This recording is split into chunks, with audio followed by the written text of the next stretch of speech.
Hi, Cleve Loveland here. In this environment we're in right now, for the past 2 years, just about, a lot of times houses below 400, sometimes above 400,000, we've got multiple offers. So the main thing you need to do as a buyer is make sure your loan is done. If you're not paying cash, which a lot of people won't be, I think a lot of people are getting a mortgage, make sure your loan is fast-tracked and totally underwritten. And Cross Country Mortgage, they do that for us.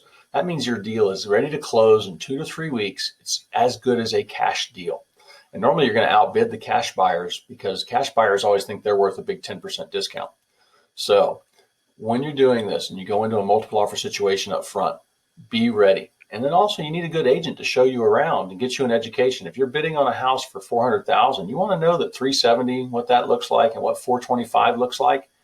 And don't be afraid to go in over list price. You can waive the appraisal contingency. You can do some things. You say, I'll pay up to $10,000 over appraised value, or I'm not worried about the appraisal.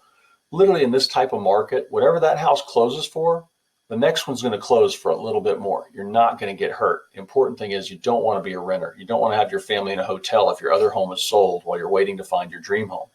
We also help people getting ready to look.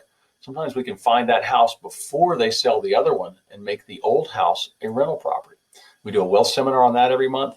But any questions you've got on how to get ready to sell and buy in this multiple offer environment, call Loveland Properties at 407-352-8118. Thanks.